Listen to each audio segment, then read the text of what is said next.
Welcome to another episode of Ghosted in West Virginia. And tonight, we have a couple of questions for you. For our first story, what would you do if you thought that your brother was dead, missing in action in the middle of a forest during a cave exploration that he decided to do on his own? What would you do if you found out that this brother who was supposed to be dead may in fact just be changed?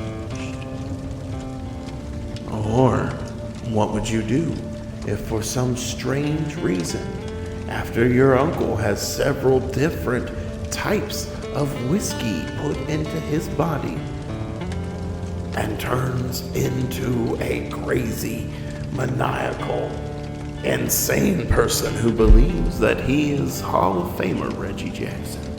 And Reggie Jackson doesn't take any kind of guff. No, Reggie Jackson won't handle no supernatural creatures coming at him. No, not even from his useless nephew. Reggie Jackson is also sometimes his useless nephew's grandfather. All these stories and much less here on Ghosted in West Virginia.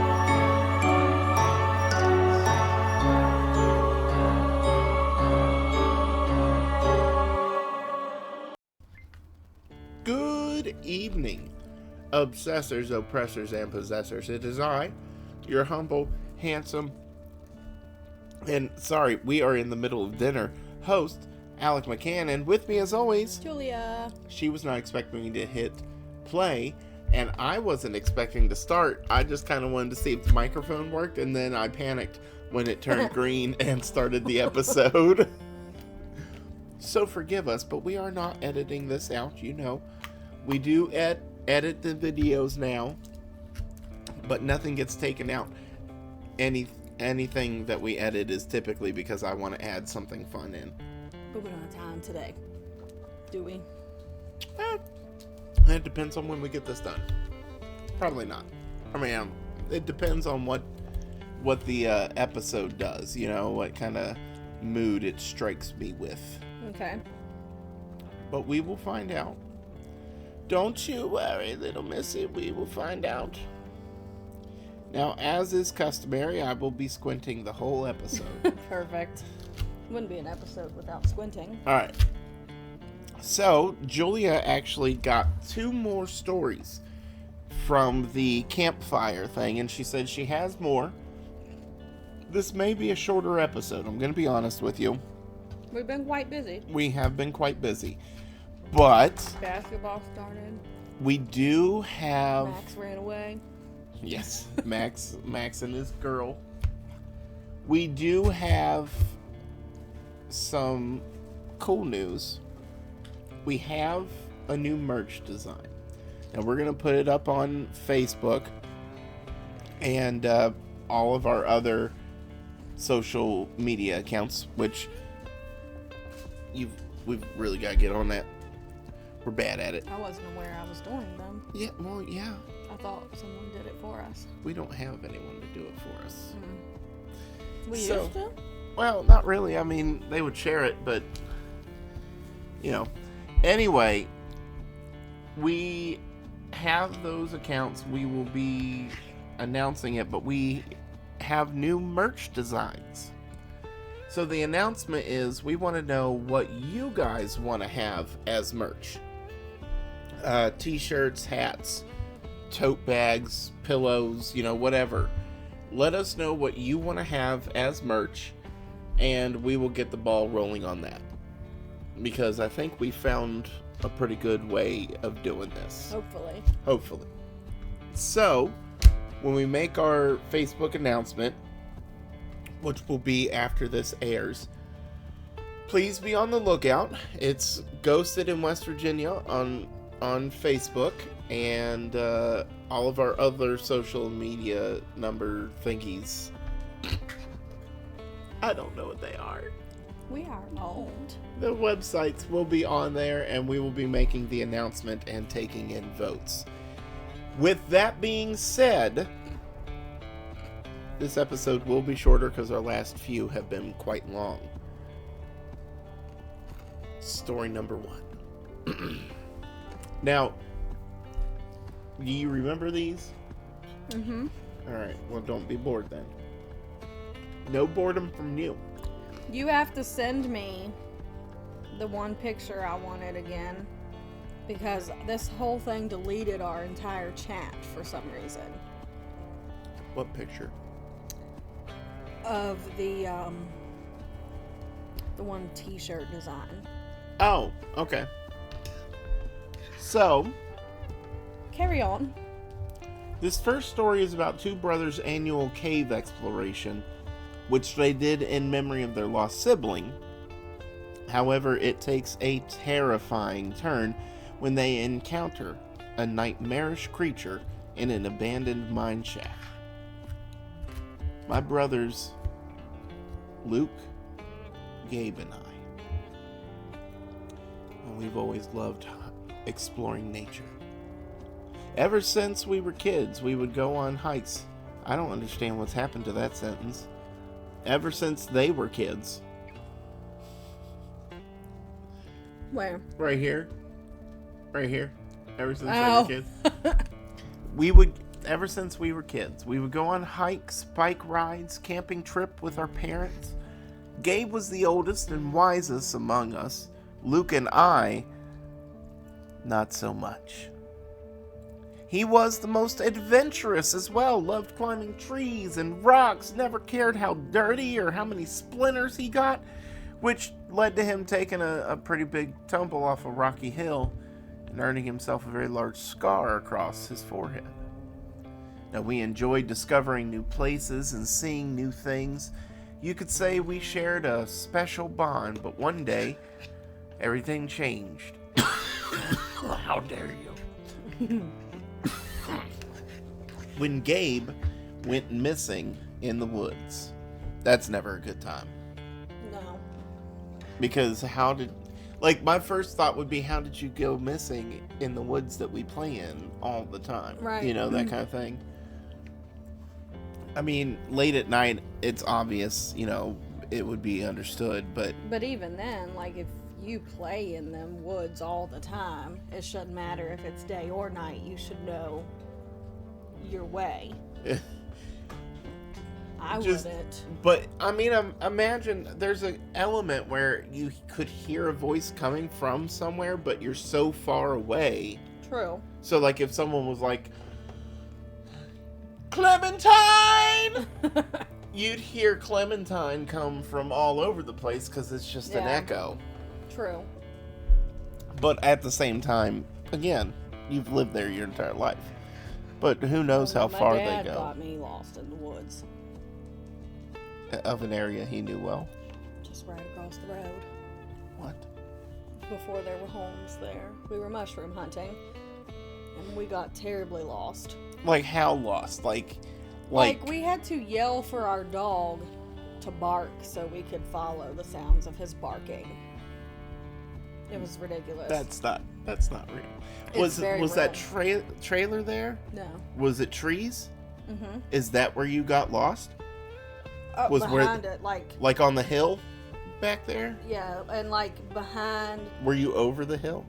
No, I don't think so. So you were on the side of the hill? Yeah. Where you can just look and see. Yeah. I was a small child. Right, but your dad wasn't. So it was not my fault. My mom was with us, so you could imagine her disdain. Oh man, both parents could just look to either their left or their right, depending on where they're facing, and see their home. Well, we were a little farther up, behind the cemetery before that was cleared out, and there was houses. Oh, so you were back here then? Yeah. Oh, I was thinking you were over here. Still, just come down the hill. Yeah, come down the hill. Come down the hill. That's where Oliver gets it. That's exactly where he gets it. All right, so yeah. All right, well then you just proved me wrong. Now, the last time we saw him, he told us that he was going to explore a small cave he had found not too far off from the hiking trail in a nearby forest. As he was more experienced and mature than us, we didn't think he would be in any danger. So I'm going to take this away from all your plastic scraping. Oh no, that's terrible. So we didn't tell our parents. Now the whole day went by, and by sunset, he still hadn't returned. At this point, we told our parents the truth. He had gone out. They quickly called the police, who started a search and rescue operation, and they never did find Gabe. This is starting to remind me a little bit of The Ritual. Mm-hmm. You know, that idea of going out there and some entity in the forest is screwing with you. And then it turns, well, it's probably not going to turn out to be Loki's child. But you know what I mean. Oh, any of you that were looking to watch The Ritual, I just ruined it. I'm terribly sorry. But it's been out for quite a while. That's on you at this point. Every year, or it was just like he had vanished off the face of the earth. Luke and I still blame ourselves for his disappearance. I don't really... As you should. They were children. And they just didn't tell. Children are supposed to be tattletales.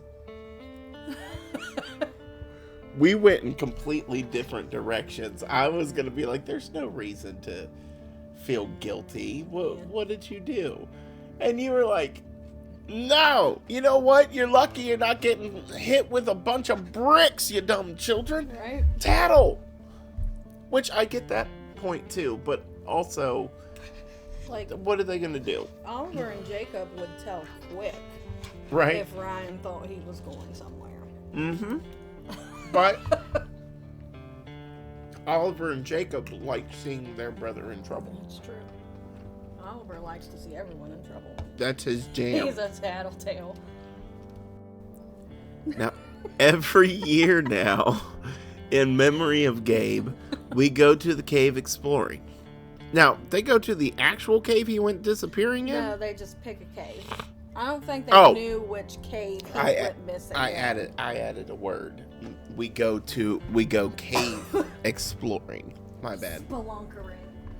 Now, 1 year to the day of his disappearance, when I was 24 and Luke was 22, we heard about a cave somewhere in the deep forest near our town, which he had never visited.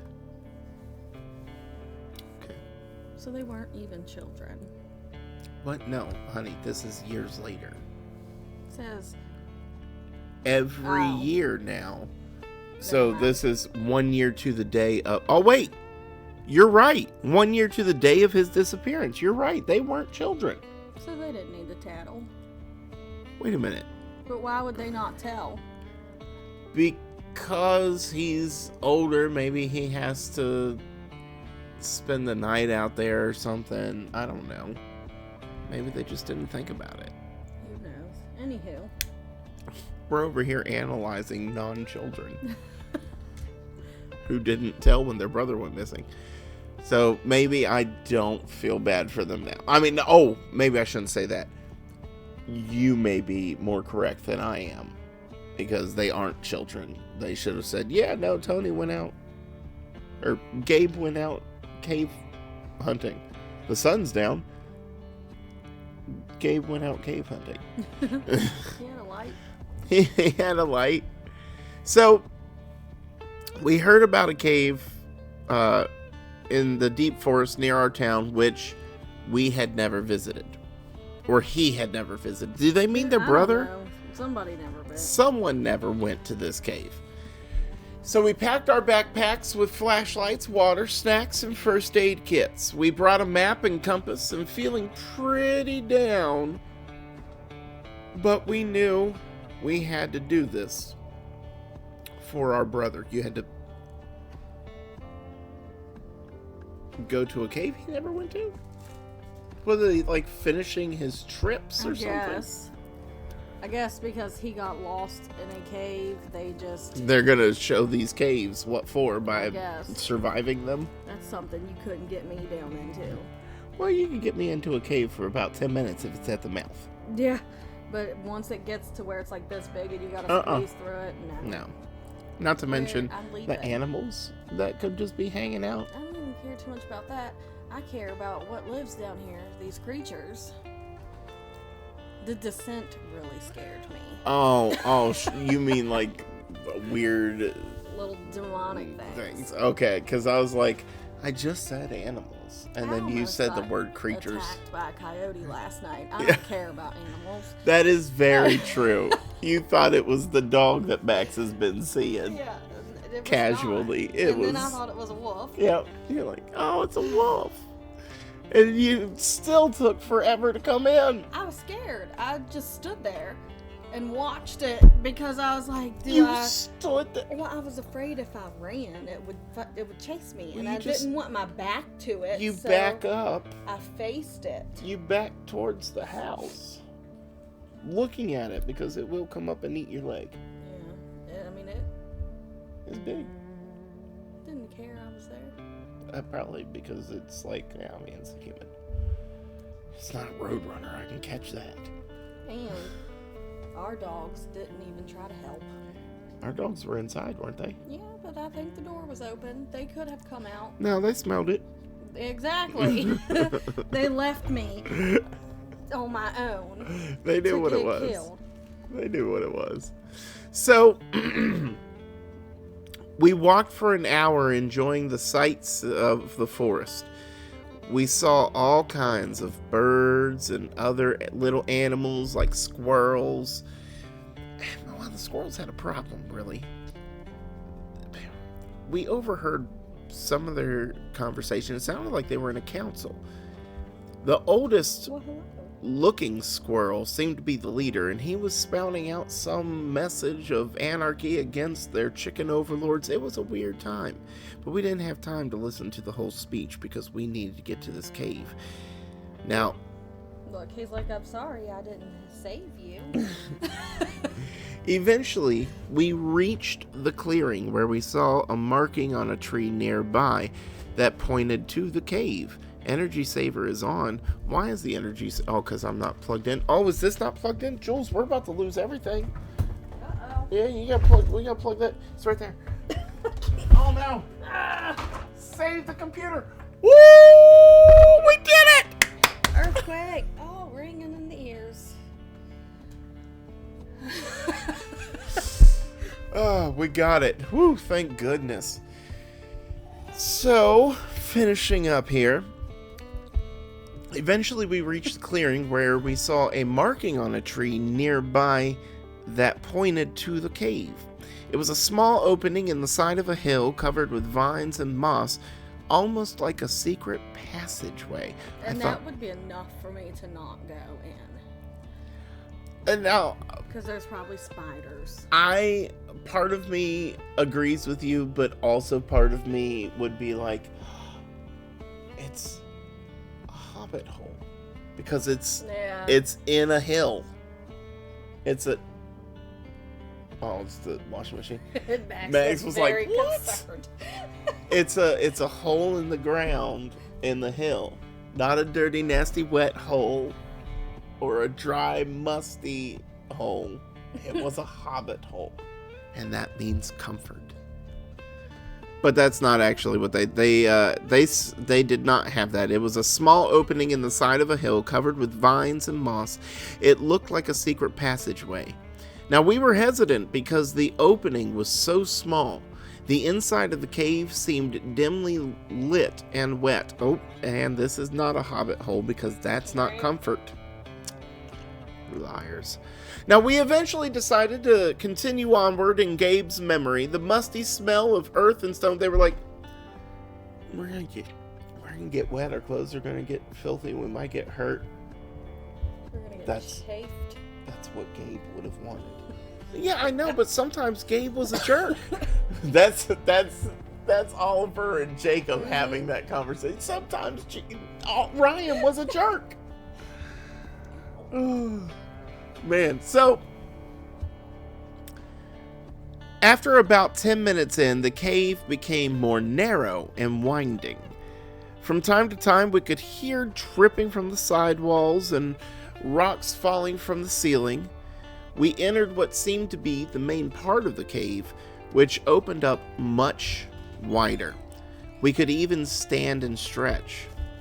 There was a tall Whovian that came right out of his room. Ryan Lou Who, in fact.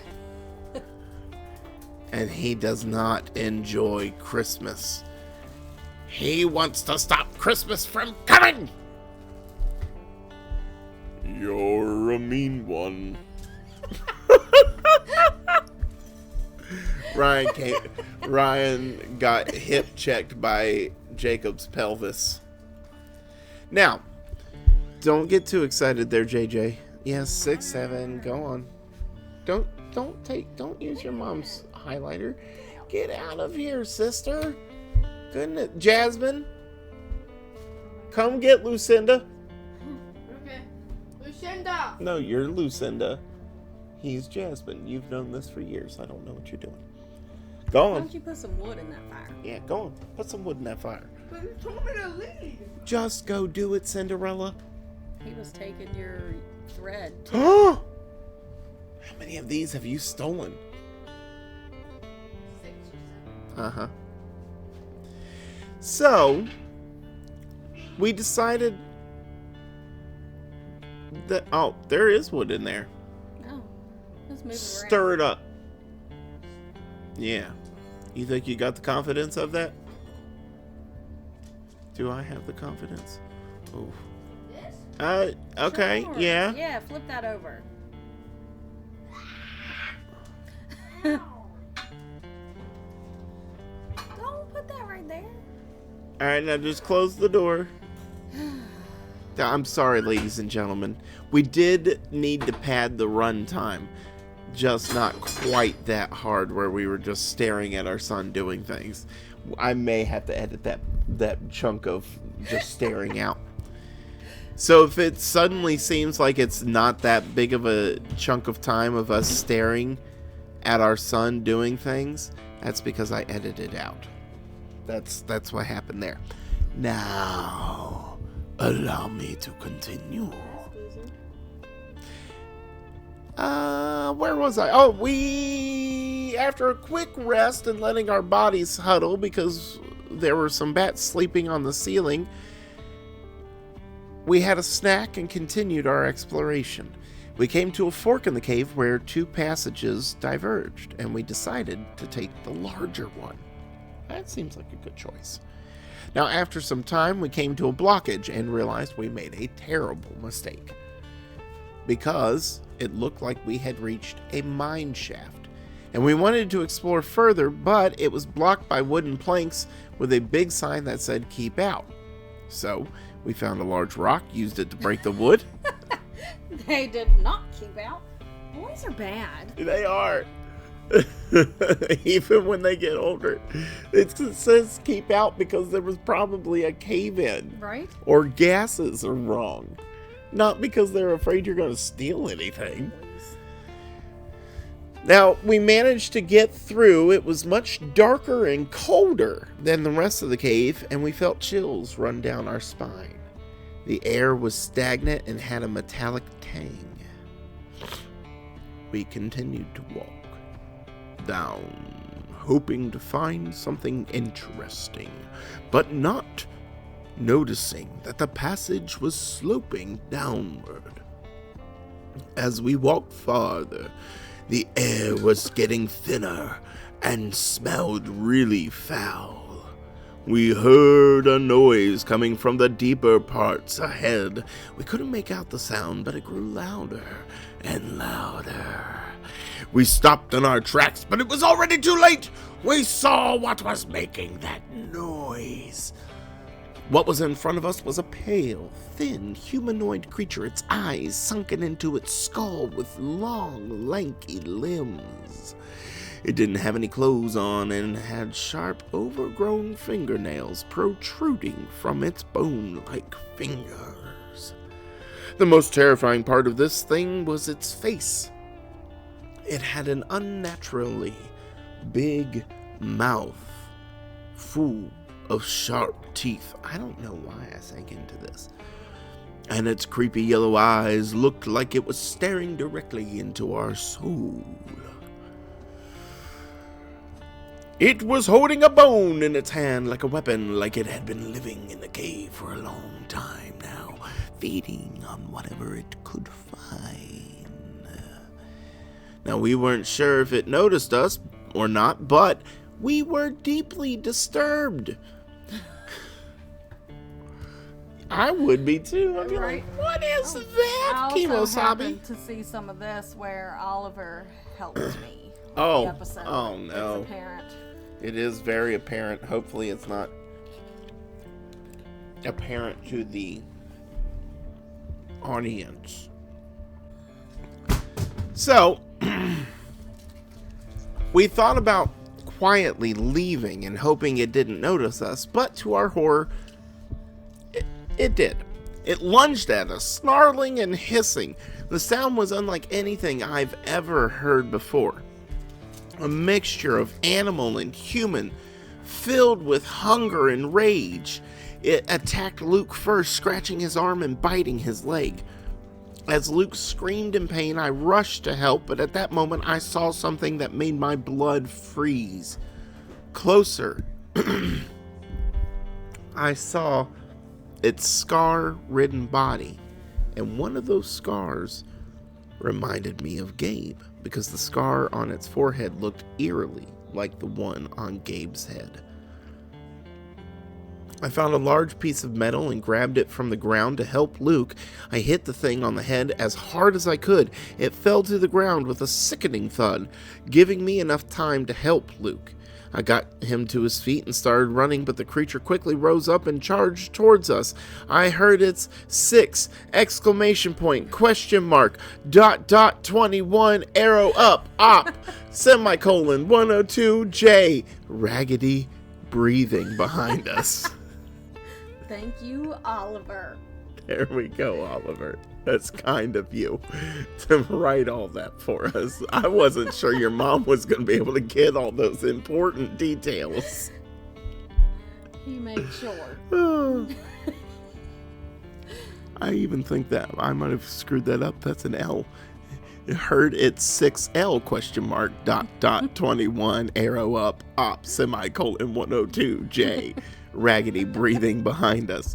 It was faster than us because of Luke's injured leg and because Oliver kept throwing out random numbers that they had to figure out. What? Is that a code?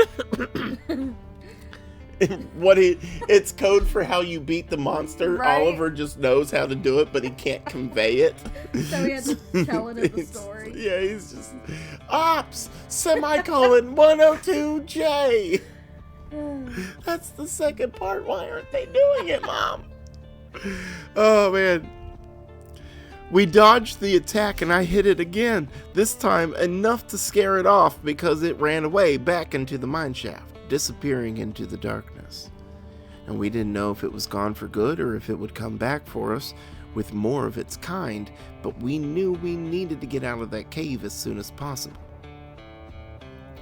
We were terrified. After running for a long time, we reached the main entrance of the cave, and I clumsily bandaged Luke's wound as best I could. Now, I got out of those woods, and we were never told, we never told anyone what had happened to us in that cave. We were too scared and didn't want to be laughed at or called liars. We also didn't want to attract attention to the cave. After that experience, we never went cave exploring again. We lost our courage, realized that some things are better left to the unknown. We decided we would visit our brother's grave instead and try and forget what had happened. I forgot for the most part what did happen, but I do still wonder about the creature. What was it? What was that scar on its forehead?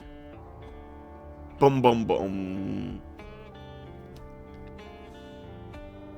Such an abrupt ending.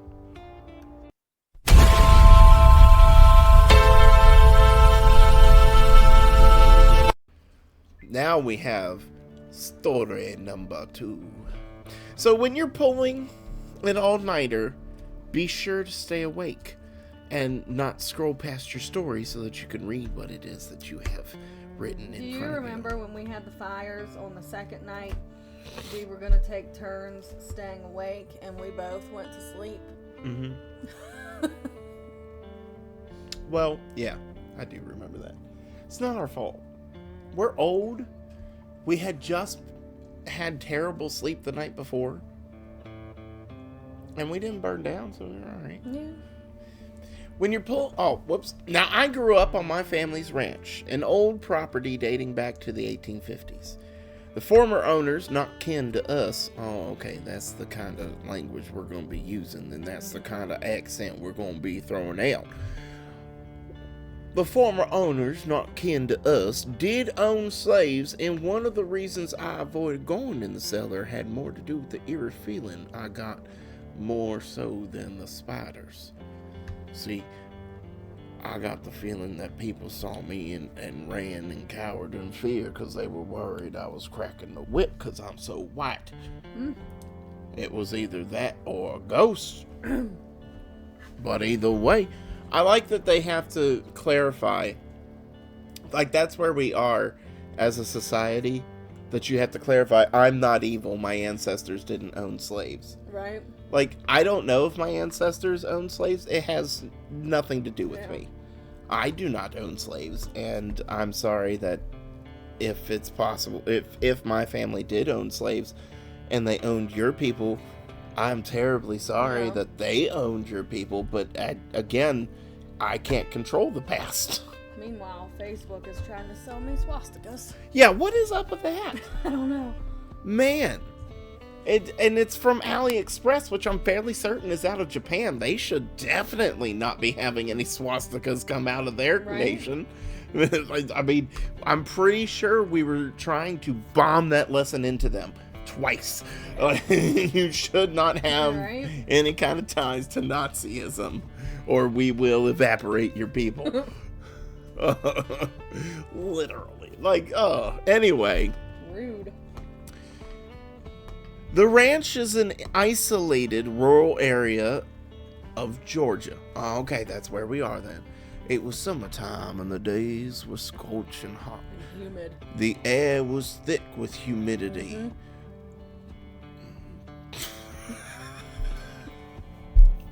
I should just jump into like a preacher thing and have you, yes, Lord. Hallelujah. Hallelujah. Hallelujah. And the cicadas' constant drone filled the air. During the summer, we kept the horses in the stalls and let them out in the pasture at night to avoid sunburns, dehydration, and earthquakes of a 2.0 magnitude. Oh, good. The washing machine calmed down. We may continue. We were fighting dehydration and heat exhaustion. Now, it was a little odd, but we think they appreciated it. We never had any problems until that day. What? Oh, the horses didn't have any problems with it. Now, early one morning, I woke up the ranch hands shouting my uncle's name. The urgency in their voices sent a chill down my spine. I woke up to the ranch hands shouting my uncle's name. I had that wrong. I was like, why did that? I thought you were waking them up with your uncle's name. Saying, Roy! Uncle Roy! Who's yelling for Uncle Roy in this place? He lives in the main house.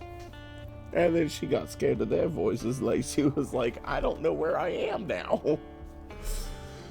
Anyway, I jumped into my boots and I rushed outside because they were calling for Roy. I actually don't know if the uncle's name is We'll Roy. pretend it's Roy. His name is Roy today. Now, I jumped into my boots. I rushed outside. Their faces bore a look of worry and panic, and they seemed relieved that I was the first one out of the house rather than my uncle. My uncle was a nice guy, but could be difficult to deal with. He has a quick-tempered, alcoholic war veteran. I'm sorry, he was, not he has one. Whenever he gets angry, my Uncle Roy goes to that war veteran, riles him up, hands him a fifth of whiskey, and lets him loose on the farmhands.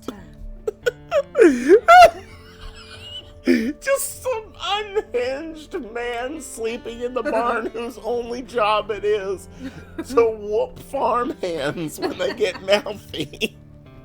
And he has a process. Okay, you gotta get me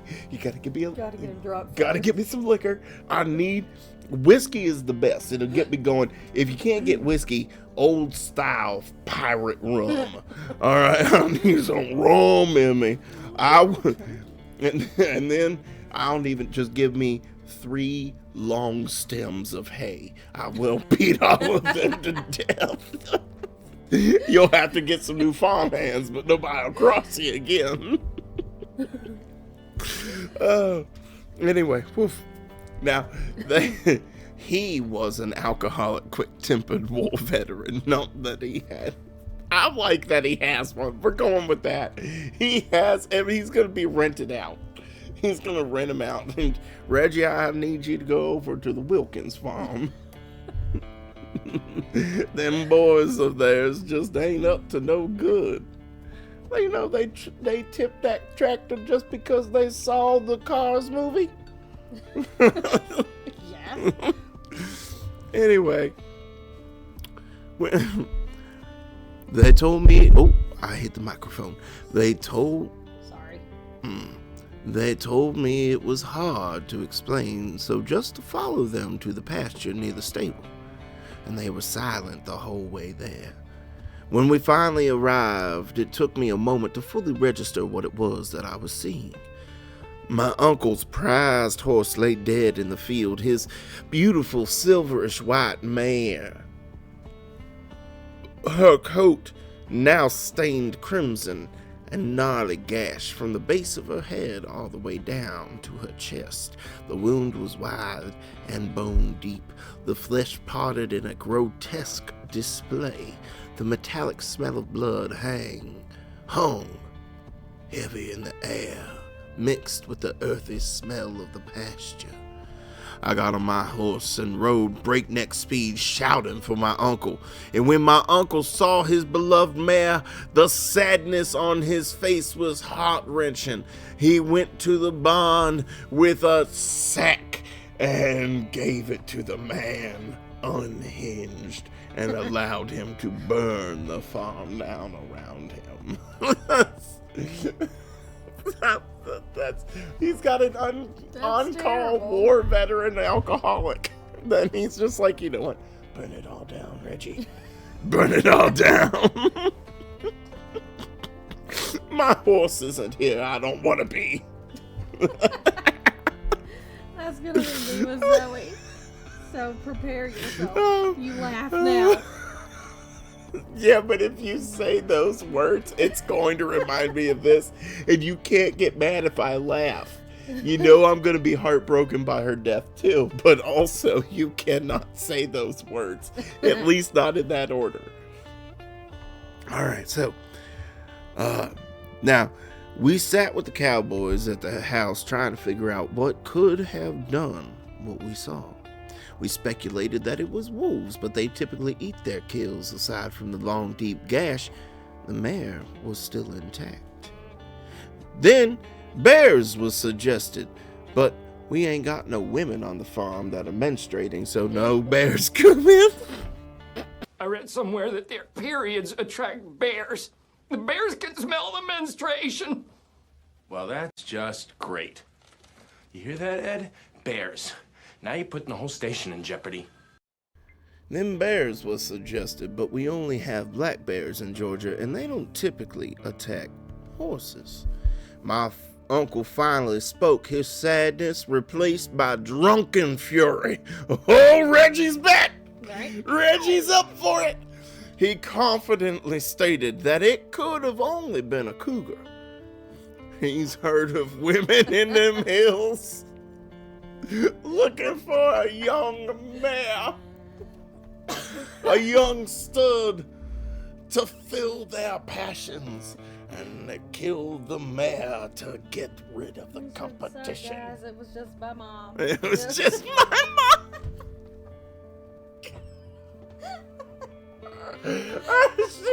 She was crazed out of her mind. She was drinking again. That horse probably said something to her, really. She's a kind woman if she doesn't have a drink. We said it was going to be short. We lied. 2 stories. 2 stories we needed to run the pad time on, and we've done more than we should have already. Now, the cowboys looked at each other with confusion, and I told him that there were no cougars in Georgia, but he, being the stubborn, hard man that he is, insisted that a friend of his had shot one a few years back. Not wanting to be on his bad side, because I don't want no Reggie coming after me, beating me in my sleep. Could you imagine? His uncle comes in, holds him down so Reggie can come hit him with a sack of potatoes in his legs. Oh, Lord. I won't beat your legs bruised, boy. You ever talk to me like that again? Oh, Reggie here won't be so restrained next time. That sack will be filled with quarters. Rolls of them. I like this fantasy where this dude just has this guy. It's killing me inside. Oh, I need to breathe. Get him, Reggie. Could you imagine? This is Georgia. Can you imagine the horrible but also kind of funny things that could happen with an alcoholic war veteran just hanging out in your barn so you can whip people out of your place? If old Reggie was out there with his whiskey, we wouldn't have had to worry about no bear. Oh,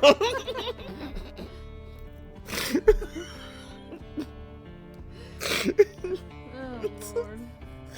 He's the blueprint for Davy Crockett, who fought the bear with this loose leaf notebook. That's what he went out there with.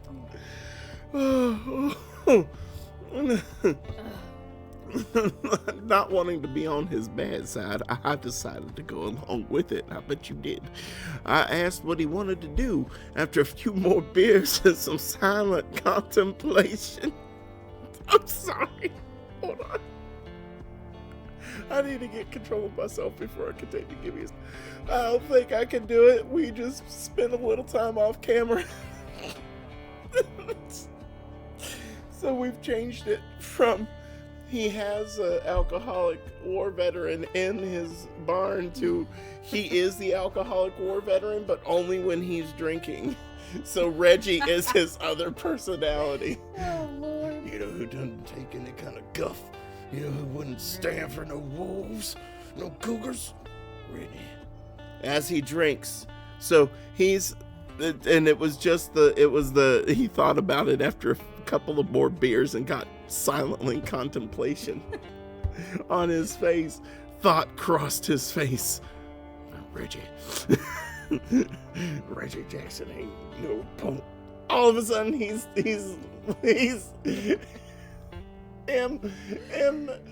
MB, is it National Baseball League? Is it NBL? Whatever the pro baseball. MLB. Yeah. It's MLB Hall of Famer Reggie Jackson, and that's who he thinks he is when he gets drunk. You know, he wouldn't stand for these kids back talking. Reggie Jackson wouldn't stand for it. You know what Reggie Jackson do? Reggie Jackson swings. I don't even know if that's what he's famous for, but I'm pretty sure Reggie Jackson swings. Reggie Jackson swings, man. Oh, okay. Sorry. I think I got that out of my system. I think we're good. Now. Oh, no. Reggie Jackson would tie a goat to a pole. So, his face lit up as he told me about his plan. He would tie a goat to a pole and perch on the second floor. I immediately thought of Jurassic Park. Yes. Oh my goodness. Oh, this is the best story. Oh, we've gone so many adventures with this story. First, he was just a person that had some crazy person that dealt with his light work, and now he is the person that deals with his light work. As a Hall of Famer, Reggie Jackson. Reggie Jackson don't take no guff. Reggie Jackson ain't gonna swing, he gonna shoot. So, I'm crying. Get it together. I can't. Oh, it was so good. So, I thought it would just be the beard talking. But sure enough, come sundown, there was a goat tied to a pole about 55 yards from the house. These old men, they do what they're gonna say. I'm gonna tie me a goat to that. Reggie Jackson gonna get him a goat. Then Reggie Jackson gonna tie that goat to the middle of the field. Then Reggie Jackson gonna shoot whatever eat that goat. Reggie Jackson.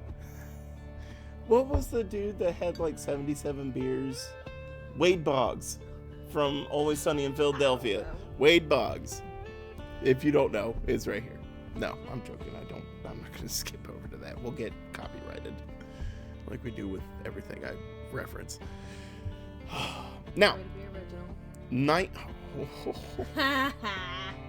I just came up with a scenario where this man had a crazy alcoholic war veteran in his barn, which then morphed into him being the crazy war veteran, and then it just turned into him being Reggie Jackson. Night fell and my uncle sat behind the window of a big French door. His gun rested on his lap. By his feet were a coffee thermos and a bottle of Jack. See, it's whiskey. It's whiskey. It's whiskey. What brings Reggie? I was lying on the couch a few feet away from him, watching a movie, trying to stay awake, occasionally checking on my uncle. Around 1 a.m., I heard his signature snore, a rumbling sound that seemed to shake the floorboards. So I got up, walked around the room, reluctantly took his place at the improvised sniper's nest. The night was bright and the floodlights on the porch below me provided semi-decent visibility. At around 2 a.m., I saw something move in the darkness. Reggie. No, just Reggie's out there, so I'm gonna get him. I decided not to shoot him. I'm gonna chase that mother humper down and get him. Oh, Ooh, Reggie. Reggie's in the dark. And he's just out there smashing all these creatures secretly. Like it's a game of Splinter Cell or something. Oh, whew. I saw something move in the darkness just beyond the reach of the floodlights.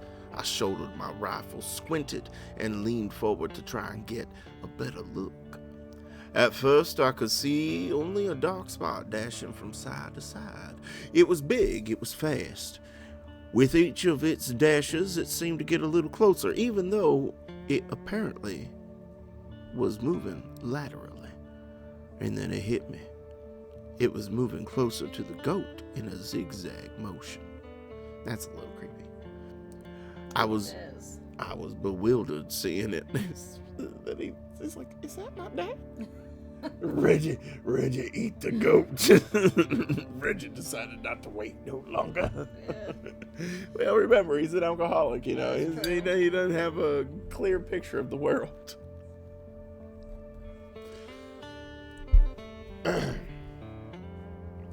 I was bewildered seeing it move around, whatever it was. Looked like the size of buffalo.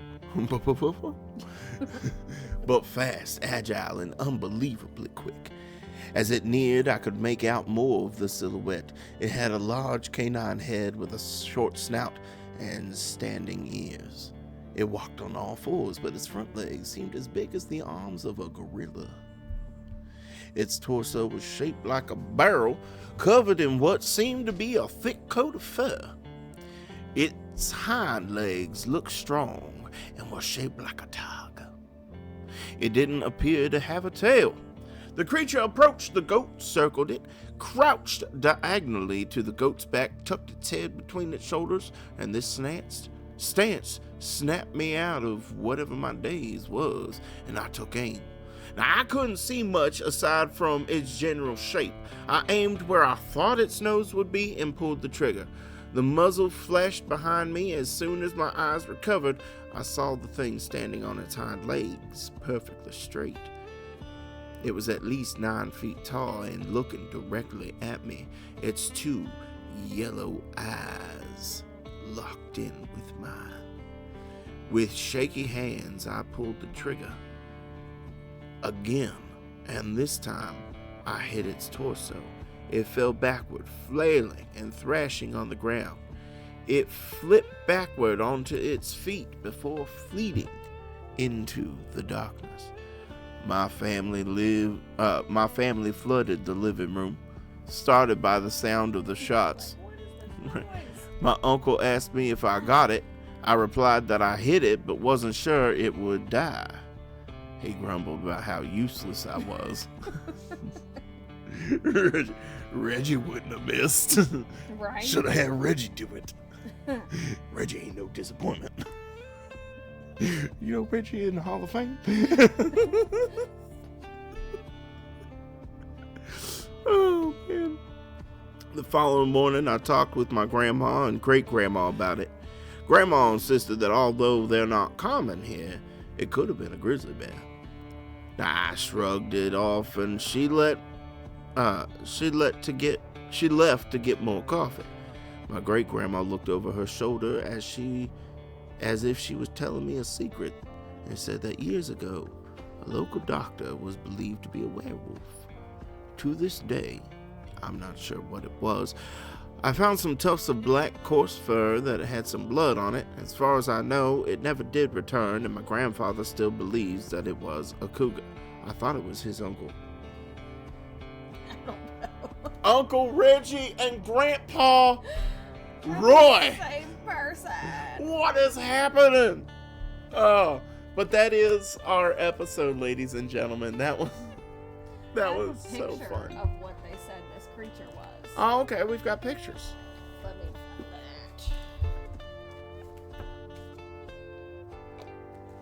that. If you're wondering, no. I did not have coffee the entire time. We did take a break in between. Man. So I hope everybody enjoyed those stories while she looks for this picture. I hope it thrilled you a little, chilled you a little. Here's the picture. Oh, you can't really see that, can Get you? it close enough up there. Yeah, there you can see it. Super creepy. You can sort of see some distinguishing features there. That actually is a really good depiction of salty garlic.